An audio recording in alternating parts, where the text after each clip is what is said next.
Y'all, I really don't even know where to begin with this. Oh, what an episode! I don't.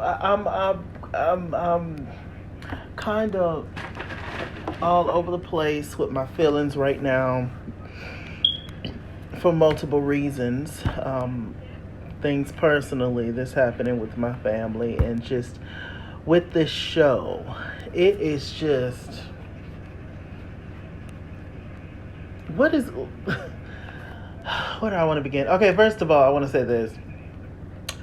We need to stop comparing the Monique and Candace situation to this situation with Candace and Mia. They are two completely different situations.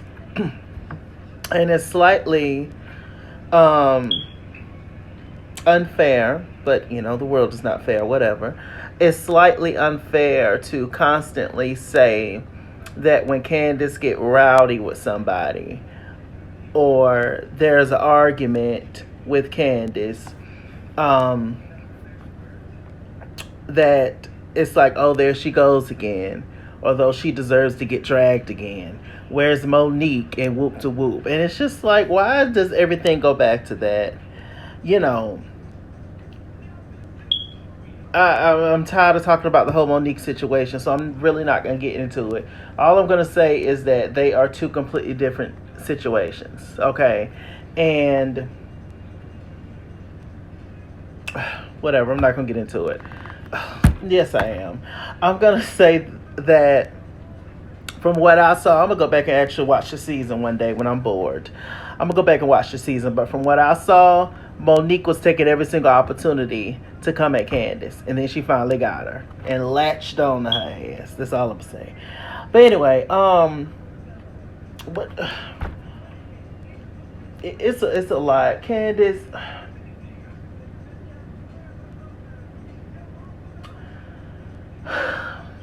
Right after you found out about that girl's mom, you went straight on to saying your mother once again.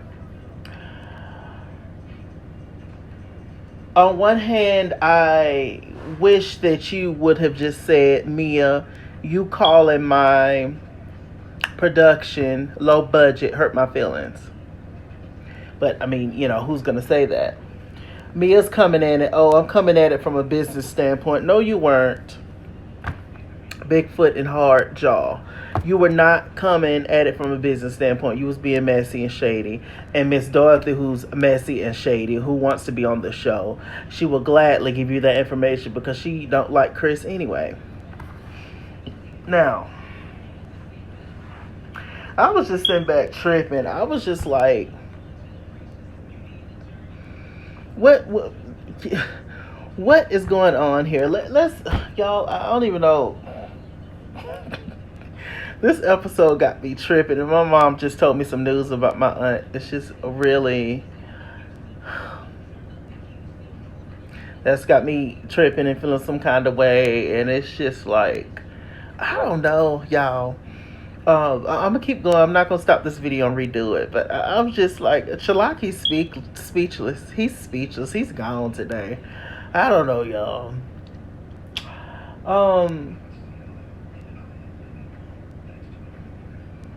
How did the episode begin anyway? God, I don't even know how it began, but we see Karen and Ashley. They rode up there together. Y'all see the whole time in the car, Ashley's trying to bait Karen, trying to get her to say something shady about Giselle and Robin, asking her, oh, does she think that Giselle and Robin is going to show up, when she already knows that Giselle and Robin is not going to show up because she talked to Robin. They had the whole conversation. Robin is talking to Ashley. She once again is trying to gaslight Wendy, trying to make Wendy be all, she's just awful and she just doesn't like me, and just doing the whole thing, right? When I sat back and thought about it, the whole scene where Wendy read the entire room after Ashley told what Giselle said about the Eddie rumors and stuff, had Robin shut her mouth, she wouldn't have said nothing about Robin and Juan's relationship. But Robin always felt the need to jump in and defend Giselle. Speaking of Giselle, I'm all over the place, y'all. Y'all stick with me. Speaking of Giselle, she was on Watch What Happens Live, and she said that somebody called in and said, well, something like, well, have you tried to like talk to Wendy off to the side and talk to her like, privately about the whole situation and everything? And she was just like, how would you feel if that was you, pretty much? And she was just like, no, because Robin and Giselle, they never think that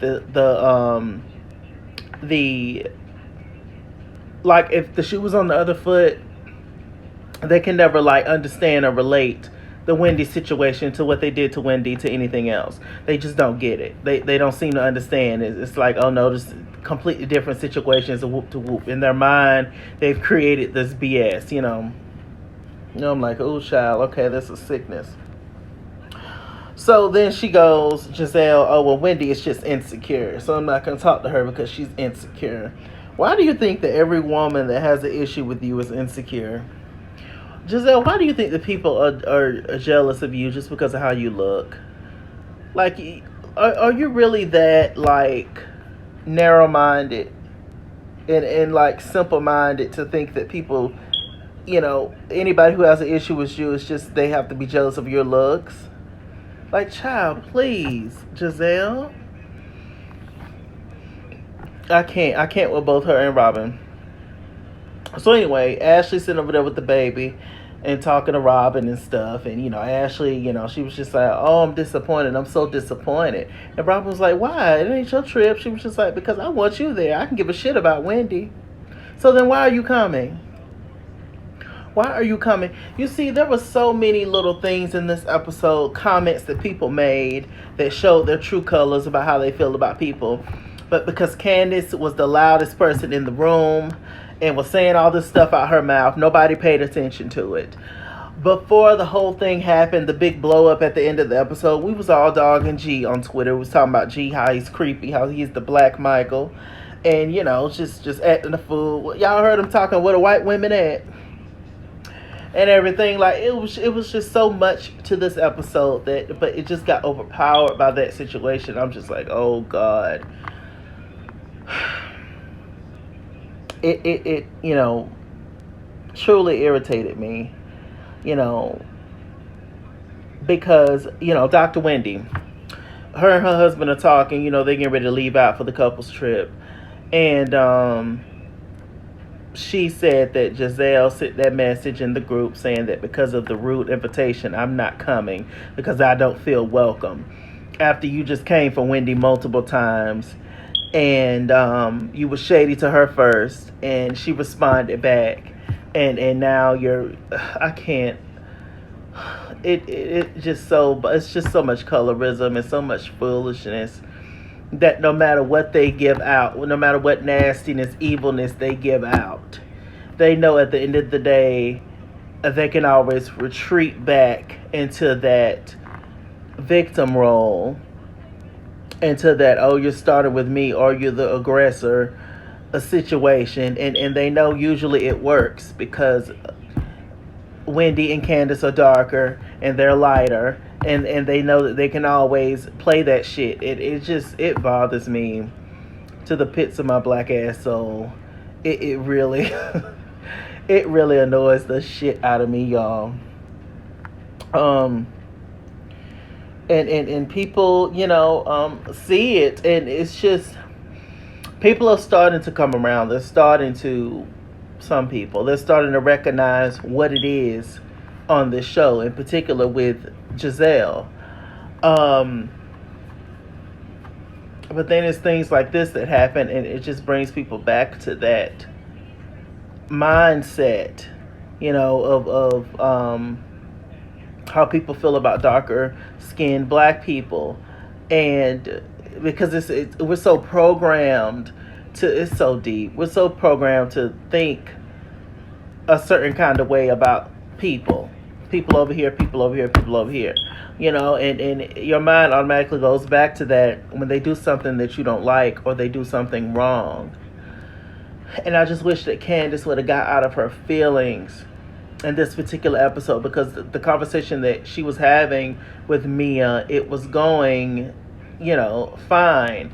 But everything that Mia was saying, Candace was giving back to her, but Candace was making digs at the same time in that conversation.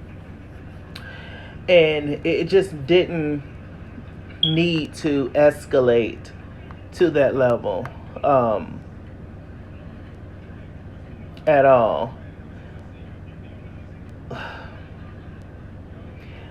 And obviously, Candace takes offense to the whole low budget comment, because you're saying that you're taking it as, oh, you're saying that me putting all my hard work into my dream, and it's the setup for it is looking a certain kind of way, or it's not looking a way to please you, that to your, it doesn't fit your liking, so you're saying that it's low budget.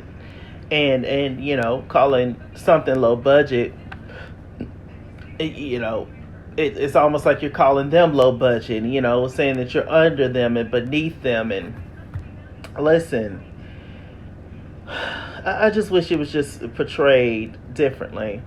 The whole thing could have went over well, where Candace could have been on top in the situation.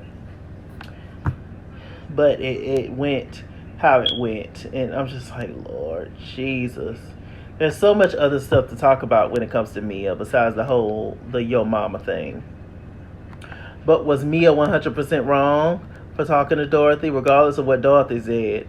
Was she 100% wrong? Hell yeah. She was absolutely wrong. But because of the fact that we know Mia's mom's situation, it just sounds and looks absolutely horrible when you say Yo Mama. And Yo Mama is a basic, just cracking Jones and thing. If you come from the hood, or just a certain kind of area, we all grew up saying Yo Mama, your greasy grandma, your auntie smell like piss, all kinds of crazy childish stuff. It was just silly, it was just childish. But for you to just find out about no, hold on. Because right when they was about to reveal Mia's mom situation to Candace, they didn't get to, because they started talking about something else. But now Candace knows, but at the time I don't think that she knew. But still, it's, oh God. Wendy's trying to play chess. She's trying her best to play chess. She's trying to... Because I don't think that Wendy's is afraid of any of these women on the show, but she just knows the power that they have, in particular Giselle. And it looks like Giselle and Robin is coming next week. For what? I'm sure y'all feel the same way about Wendy that Ashley do. Y'all don't give a damn about Wendy. So why show up on a trip that I'm hosting?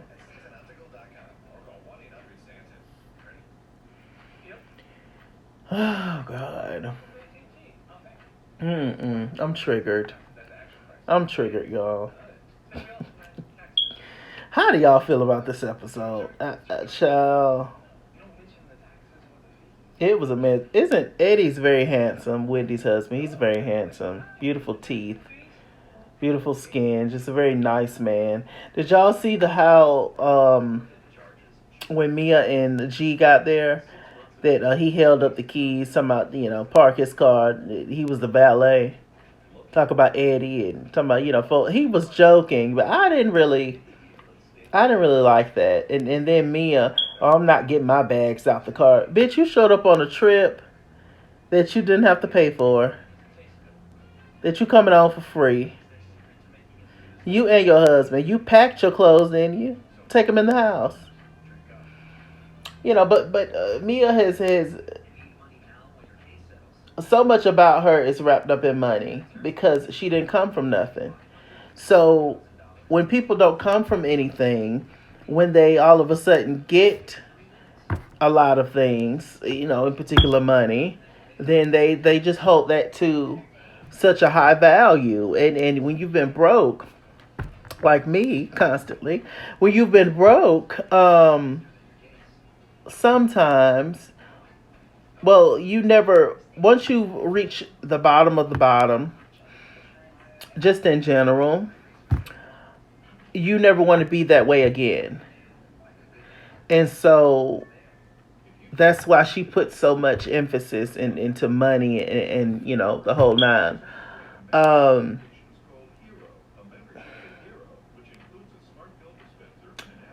Mia walked off from the whole argument with Candace where they were all in the room. A scholar had came by then, and she was just like, she called her friend, and her friend called her talking about, hey, and hey, my beautiful friend, and I'm about to go talk to you and not deal with these broke bitchs. And like I said, it's just so much to read Mia about versus the whole Yo Mama thing. Truly. Now people are saying they want Candace off the show and the whole thing, and I'm just like, oh Lord. You see how quick it flips. I listen, Candace. I'm rock. I'm trying to rock with you, sis, for sure, because I see the big picture and what they're doing and what's happening. Um, you got to play these girls. You got to Kenya Moore these girls. You got to talk to Kenya Moore. Kenya Moore is one of the most liked villains there is on reality television. And I'm not trying to call you a villain, Candace, but people are automatically going to always think that of you. I saw a tweet, but they was just like the show's villain. When they say like the show's villain and then the real villain, the show's villain, they put Giselle up, but then they said the real villain is Candace. Candace may be the loudest little thing. She may say the slickest shit. She may say the meanest shit, whatever. But most situations, if not all situations that Candace has been in, it's been her defending herself. But they're not going to see that because of this and because of this.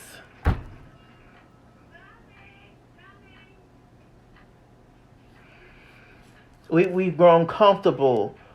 It's unfortunate, but we've grown comfortable with Kenya's antics. We know who Kenya is. We know what Kenya is going to give. And it just doesn't hit the same way like it used to. We read Kenya for a season, and I'm sure she gets all kind of crazy comments and tweets and stuff. But then we move on and we let it go because child, it's just Kenya, whatever. But she's always going to have a core fan base. She's always going to have a support system. And that's what we're trying to get you to do, Candace. But you got to get out your feelings and play these girls. Because you know that these girls is going to always have the upper hand over these girls. You know.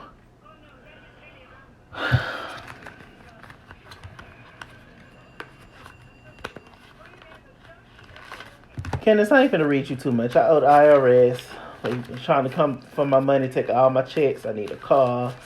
Candace, I ain't got time for a lot of shit. I love your album. Oh my God, girl. And people loving your album. Her album did pretty well for her to be a new artist and everything. We trying to get you support, but it's like, sis, you just can't. You got to find better ways, better reads, because you already know what they're going to give. You already know these people trying to get you off the show. You already know that. They're trying their best to get Wendy off the show, and they're going to try their best to get you off the show, girl. Because Robin and Giselle don't give a damn about you. Out of all the issues that they have had with Karen, they still want Karen on the show, but they want you off. Ain't that something? And Candace, you and Giselle have never really had any bad history. Same way with you and Robin. But they don't give a damn if you're on the show or not, but they'll keep Karen. I wonder why. Figure it out. Y'all tell me what y'all think about this episode. In the bottom section below. It's just so much to talk about. It's so much to digest. But Candace, no. Just no, sis. I don't know if you can come back from this because people been not liking you. Unfortunately, um, people still saying, "Oh well, Monique, you deserve to get dragged again." Yet Ashley gets to hide under motherhood and still do her devilment, but she gets a pass because she got the baby in her arms.